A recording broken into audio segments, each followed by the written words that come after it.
L'automobile électrique a connu son essor à la fin des années 90 car souple, moins polluant et par son fonctionnement silencieux. Mais aujourd'hui, on assiste à une autre révolution dans l'automobile avec des systèmes électroniques, des logiciels embarqués, des automatismes et des fonctionnalités inattendues. Il convient donc de faire une différence entre un véhicule électronique et celui qui ne l'est pas. Vous avez, quand on parle de véhicules actuellement électroniques, c'est les véhicules dotés des ordinateurs de bord. Ça utilise des ordinateurs de bord qu'on appelle calculateurs. Ça veut dire que le système qui a été fait avant, où nous avons des systèmes de vis platinées, les histoires de condensateurs, c'était déjà éliminé. Le véhicule qui n'est pas électronique, c'est des véhicules à carburateur.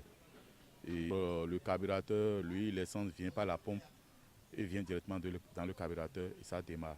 À présent, faisons un bref aperçu sur quelques véhicules électroniques.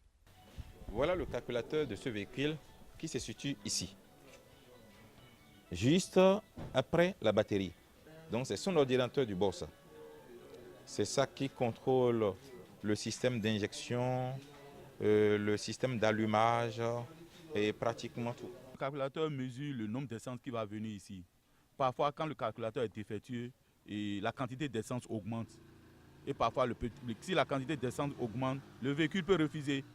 Certains véhicules électroniques sont aussi dotés d'un système de multiplexage qui met en relation toutes les fonctions des véhicules. Mais ce n'est pas sans conséquence. Les pannes de ces voitures sont plus complexes, récurrentes et plus électroniques que mécaniques. Et c'est là qu'il faut souvent faire attention à quel mécanicien confier son véhicule en cas de panne.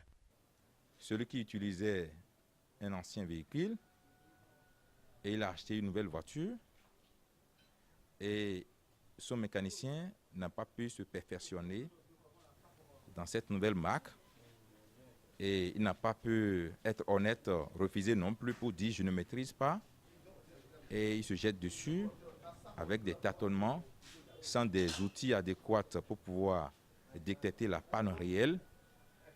Ça mélange tout. C'est pour pallier ce problème que certains garages modernes comme celui-ci et certains lycées offrent des formations professionnelles en mécanique dans un secteur où beaucoup de mécaniciens sont encore formés sur le tas.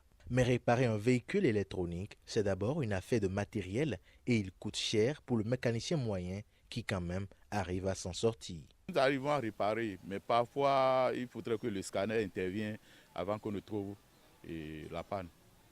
Oui. Par contre, pour le carburateur, bon, on n'a pas besoin d'un scanner pour pouvoir la dépanner. Il y a des collègues garagistes qui sont conscients ou parfois quand ils prennent le véhicule à leur niveau et puis s'ils n'arrivent pas à détecter la panne, ils amènent à notre niveau, on les aide à détecter la panne. Une solidarité est donc née. Mais les véhicules électroniques posent d'autres problèmes comme l'entretien et la réparation, jugés trop coûteux dans les garages équipés qui se défendent. Et le problème, ça démarre à partir du diagnostic. Si le diagnostic est bien fait, la réparation est moins chère.